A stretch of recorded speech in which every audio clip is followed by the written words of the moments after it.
Julie Gunlock of the Independent Women's Forum is with us on the program right now. Julie, how are you? I'm doing great. Thanks for having me on. It is my pleasure. Okay, so this new poll out, Julie, you say perhaps conducted when they just asked 800 stupid people what they thought, but Hey, that was a private email.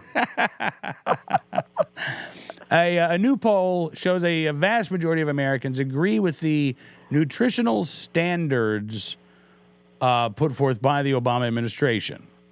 But that is different than a vast majority of Americans approving what their kids are eating for lunch at school. Yeah, notice they didn't poll the kids actually having to eat the food. Yeah, you might not want to say what else I said in that email.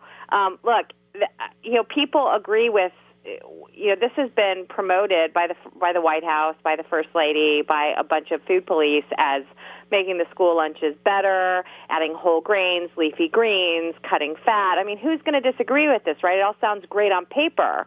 But the reality is that they've taken out a lot of the way, they've tied the hands of the school lunch ladies who, let's not forget, the school lunch ladies hate the reforms and have complained about it.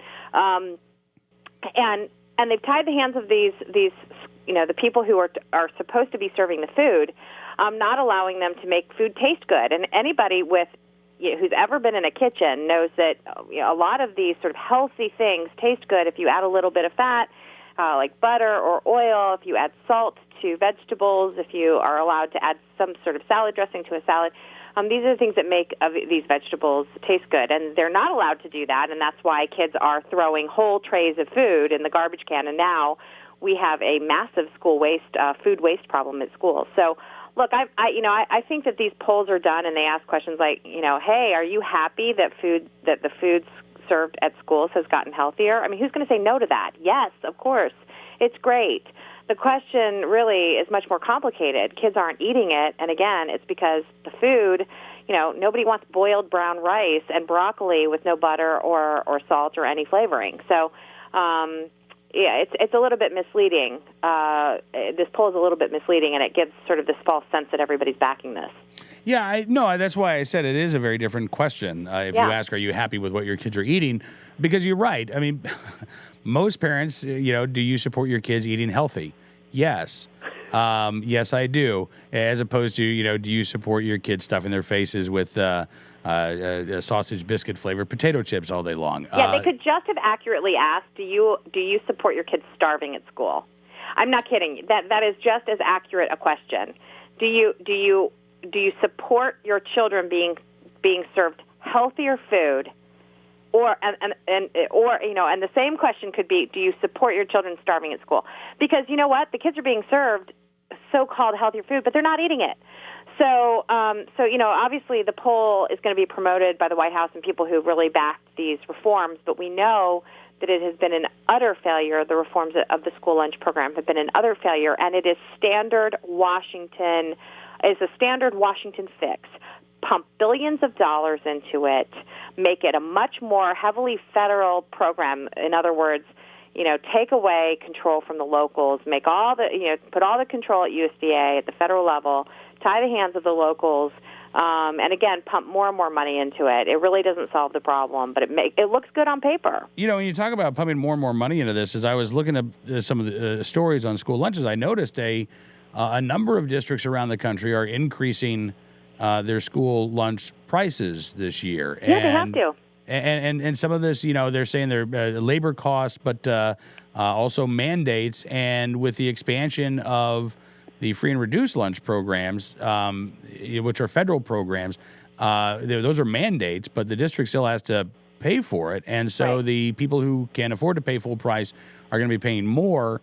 It's sort of a vicious cycle, Julie, because if you depend on those parents who can pay full price, if they're not happy with the food that the kids are getting, they're going to be sending their kids to school with lunch instead of the kid buying it, and then all of a sudden you have less money if you're the school district. Yeah, it really is a vicious cycle, and we really, really should not have federal programs that rely on, sort of advertising these programs to kids who can pay full price. I mean, these programs were designed to, they were created rather to feed kids who lived under the poverty line.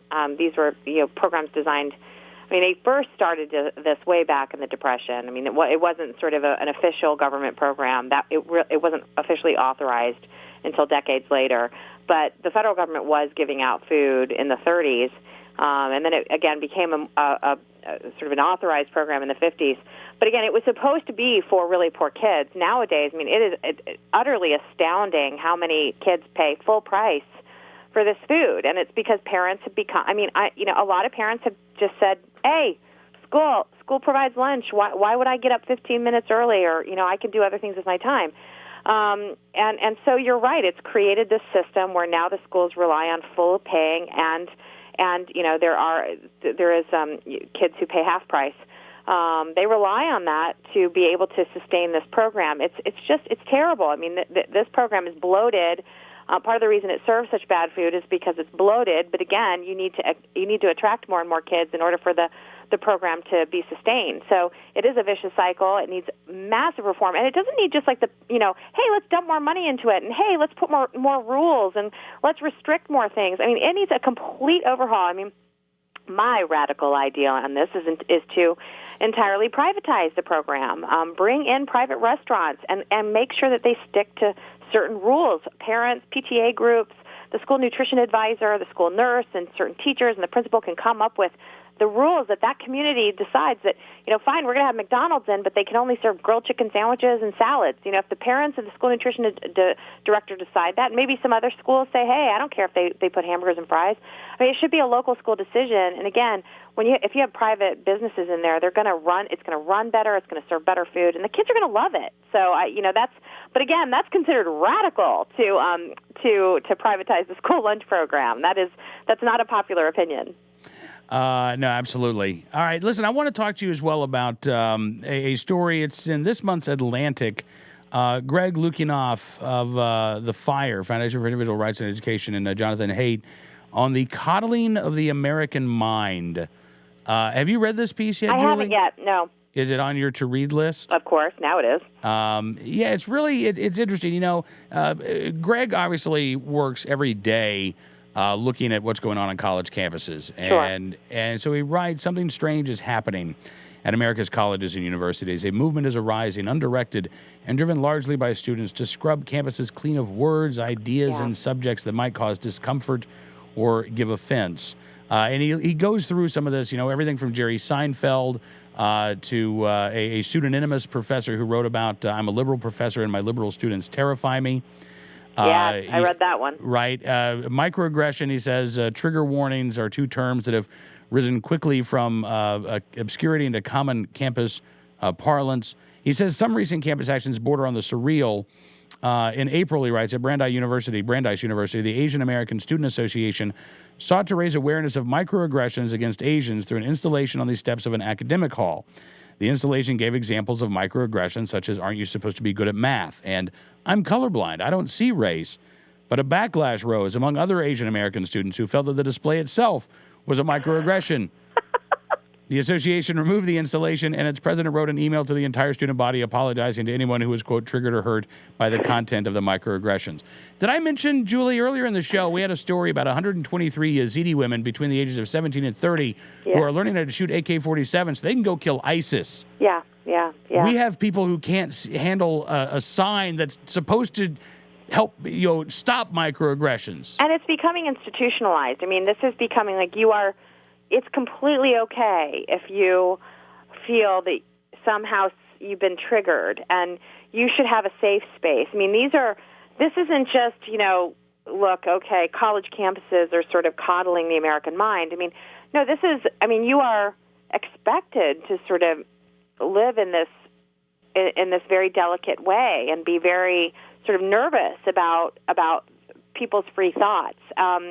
And so it is really, really disturbing. This is led, I think a lot of this is led by sort of the radical feminist element on college campuses. But it has spread, as you say, to, these different sort of affected groups. You brought up Yazidi women. I mean, what also amazes me is, I mean, I'm sure you read the New York Times piece about the institutionalization of rape in the Middle East, in these war-torn countries. Mm-hmm. And I mean, what is shocking to me sometimes is how, I mean, it's a cliche to say, these are first world problems, but our entire country is just becoming sort of obsessed with these first world problems and ignoring the true problems out there that affect people around the world. We've become so small-minded. Our problems are so ridiculous that we just have become a laughingstock. So I think that this is a trend. It goes far beyond college campuses as well. I think we're seeing it in the workplace. We're seeing a little bit of it reflected in how corporations are also handling, when an environmental group or one of these sort of activist organizations demands they take a certain ingredient out of a product. I don't know if you've read about the pumpkin spice latte is now being changed, which is just such an affront to people who really love the Starbucks pumpkin spice latte. Well, first of all, it's mid-August. Why are we talking about pumpkin spice latte? It's coming. I know. Okay? I saw somebody saying she was drinking one last night on Twitter, and I thought to myself, it's mid-August, lady. Come on, put it down. Sweating.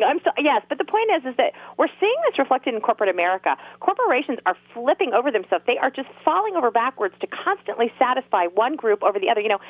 Taking gender specifications out of online shopping and all this pandering. It's exhausting, and I think to reasonable Americans who just sort of don't live in this way, it's increasingly frustrating because again, it's becoming normal.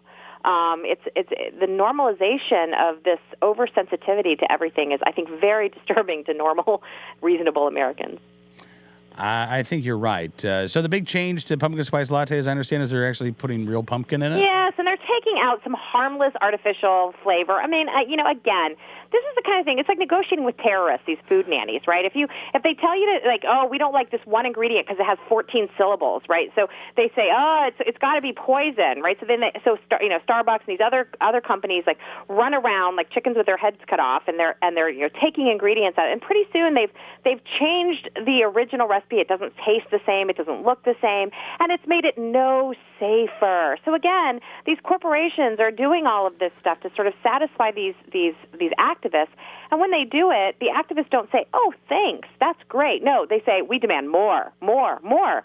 And again, this costs the consumer. This running around and changing products and taking certain ingredients out and replacing it with others. I mean, that is a cost to manufacturing. That cost is passed on to the consumer. So when you see these food activists saying, "Oh, pumpkin spice latte, they've got to take out this, crazy, this multisyllabic ingredient," remember that when they do and they reformulate it, your pumpkin spice latte, the price goes up. So, and for no reason. It doesn't make it any safer. So I think again, the sensitivity, corporations are more and more sensitive to these sort of these ridiculous activist demands. I think you're right. I hope the pendulum swings back the other way. And perhaps it will. Perhaps it'll just take something like, I'm looking at People magazine here. They say, debuting this fall, the revamped lattes. I feel like Kurt Schlichter would really enjoy this segment, by the way, considering how much we're talking about lattes now. Will include the following ingredients: espresso, milk, pumpkin spice flavored sauce, which now includes pumpkin puree, whipped cream, vanilla syrup, and pumpkin spice topping. So at some point, they're going to look at the calories, and pumpkin spice lattes are going to have to be banned outright anyway, Julie. So it won't really matter. Well, also, let's not forget, coffee is actually a carcinogen. So, I mean, you shouldn't, according to these people who freak out about trace amounts of an artificial flavoring, okay, because, coffee itself is a carcinogen, okay, so you shouldn't even probably be stepping into it. Starbucks should just, Starbucks should turn into a Whole Foods. That's what should happen. Like, Starbucks should just turn it, should just, we should sell water and milk. They probably have a problem with milk, too. Anyway, the point is that, this is cows and then, fat. And very bad. They should be an oxygen bar. That's right. You just go in and you get air blown on your face. Yes, that's right. For $8. I'll take a venti breath of air, please. That's where we're going. That's where we're going. Julie Gunlock, I'm not going there. Listen, I appreciate you coming on the program. It is always a pleasure talking with you. We'll do this again soon. Thanks for having me. All right, Julie Gunlock joining us here on NRA News, Cam and Company with a nanny state update.